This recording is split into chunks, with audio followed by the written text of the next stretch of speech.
Welcome back to the channel. In today's video, we're going to cover a cartridge that should be a lot more popular than it is.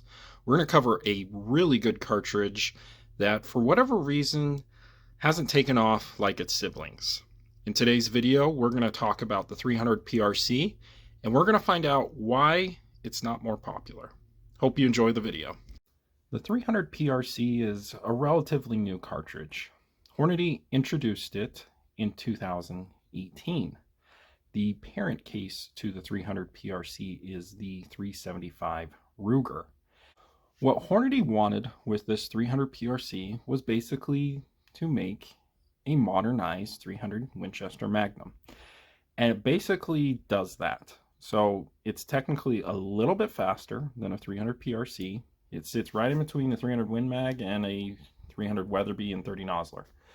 So you can push a 212 grain bullet, hand loading it, well over 2,900 feet per second. So it's a powerhouse. And it has all of the great characteristics of the other PRC cartridges, like the 6.5 and the 7mm, is that there's no belt. It has a tight tolerance chamber, so it should be accurate, and you can seat the bullets out pretty darn far, so it doesn't eat the powder capacity of this cartridge. So you're really getting all you can with the 300 PRC. But it hasn't had the same success as the other PRC cartridges. The 6.5 PRC was also introduced in 2018. And at least in my area, almost all rifles are chambered in either 6.5 Creedmoor or 6.5 PRC. Sadly, the 300 PRC has not taken off, I think, like Hornady wanted it to. And we're going to talk about why. Before I go into reasons why this cartridge has been, well, not hitting the market by storm, let's talk its numbers. So this cartridge is meant to shoot heavy bullets. And so, you know, a 180 grain just doesn't seem like the right type of bullet, but you can put one in there. 3,200 feet per second, that's pretty good. A 200 grain at 3,025 feet per second, a 212 grain, as I said, well over 2,950. And then a 220 at 2875, a 225 at 2850. And what's really great about the PRC is that it comes with a 1-in-8 twist. So you can shoot the heaviest bullets that are offered in 30 caliber. And it goes 2,700. I bet a bunch of you are wondering, coming up with this crazy claim that the 300 PRC is just not that popular. Well, I think it really comes down to ammo options. This cartridge has been out for 5 years. Again, it came out the same time as the 6.5 PRC. We're going to compare the ammo options of the 300 PRC and the 6.5 PRC, just to kind of prove my point that it really isn't as popular as maybe some think it is. Right now, there are only 2 ammo options that are even in stock for the 300 PRC, which is abysmal. So you have the Hornady Precision Hunter ELDX, and then the Hornady Match, the 225 grain ELDM. Now, Hornady also makes their 190 grain CX bullet, which is a great hunting bullet. Now let's see what other options there would be if they're in stock. There would be a match grade bullet, a 205 grain. That's it. There are only 4 options for factory ammo for the 300 PRC currently.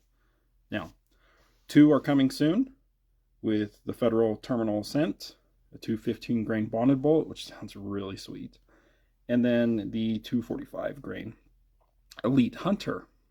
So soon to be 6 options. That's terrible. Now let's pull up 6.5 PRC ammo, and I'm going to go through this real fast. There's 3, 6, 9, 12, 15, 18, 21, yeah.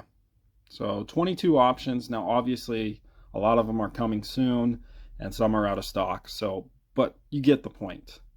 There's a lot more support for the 6.5 PRC than the 300 PRC.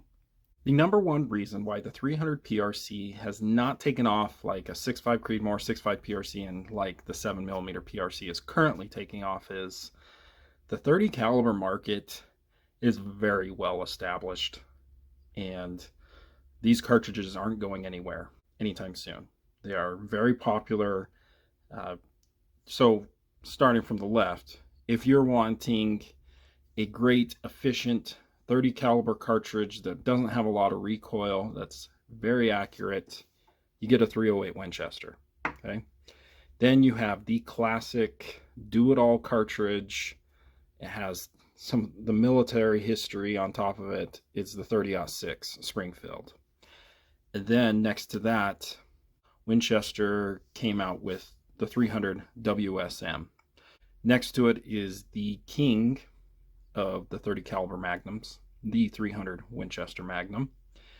Now, it definitely has its downsides.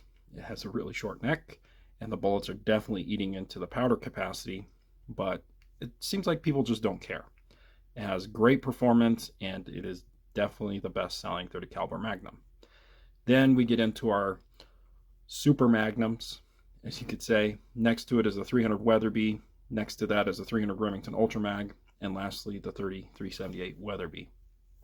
So it's a very crowded field, and so I'm kind of not surprised that the 300 PRC hasn't taken off, because there's just so many other good options. Now, the next reason why I think the 300 PRC is not selling as well, we're going to talk about 7mm. In front of me is a 7mm Remington Magnum, and 10 years ago, you couldn't shoot the bullet that's actually loaded in this. So this is loaded with a 180 grain ELDM. It requires a 1-in-8 twist, or 1-8.5, I believe. And 10 years ago, the 7mm Rem Mag, or any 7mm, you couldn't get a fast twist rate in them at all. And now, of late, Browning has started making 7 mags with faster twist rates, hence why I have a 180 grain loaded in this one. But the 7mm PRC gives you, well, all of the modern features you want. And here's the big key. You can get factory ammo with the really high BC bullets, which currently you still cannot get in the 7mm Rem Mag. Most of the 7mm Rem Mags factory rifles do not come with a 1-in-8 or 1-in-8.5 twist. They're coming with a 1-in-9.5 or 1-in-9 twist, so they cannot shoot these high BC bullets. So that's one huge advantage for the 7mm PRC. Now let's get to the point of this. So why did I talk about the 7mm PRC? Well, it has a big advantage over other 7mm because of that twist rate and the factory ammo. The 300 PRC just doesn't have that advantage over the 30 calibers.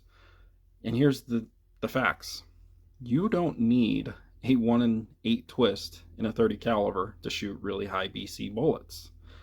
I can shoot in my 300 Weatherby up to a 230 grain bullet with a 1-in-10 twist. And so I've actually loaded the 225 grain ELDM in my 300 Weatherby Magnum. So yes, the 300 PRC offers the 225 grain in factory ammo. Well, I can load them up out of my really old-fashioned, out-of-date 300 Weatherby. So that's what I'm doing. Also, the biggest, roadblock for the 300 PRC is the 300 Winchester Magnum. And guess what? There are just as many high BC factory options out of the 300 Winchester Magnum as there is the 300 PRC. So you can get ammo from Federal that shoots a 215 grain Berger hybrid at 2850 feet per second. Just in comparison, you can shoot the 212 ELDX out of a 300 PRC at like 2860. Not a huge difference. So the 300 Win Mag can shoot the exact same type of bullets that the 300 PRC is offering in factory ammo. Now I know what a lot of you are going to say. You got to give the 300 PRC more time. Kind of give it that 6.8 Western treatment. Certainly this has been more popular than a 6.8 Western. But I'm not sure it's going to happen. Is it possible? Absolutely. It absolutely could overtake the 300 Win Mag eventually, because it's basically a modernized 300 Win Mag. You know, you can seat the bullets out real far, no belt, tight tolerance chamber, really it's all around a better cartridge than the 300 Win Mag, but for whatever reason, as I mentioned, it's not overtaking the 300 Win Mag, and it's not going to do it anytime soon. There's just no factory ammo options. Yeah, there are more companies that are making rifles for the 300 PRC, but yeah, this guy has a long ways to go before he's going to overtake the 300 Win Mag. It's a darn good cartridge. Don't get me wrong. I actually like it. I've shot one, and it really comes close to my 300 Weatherby in performance, as in velocity.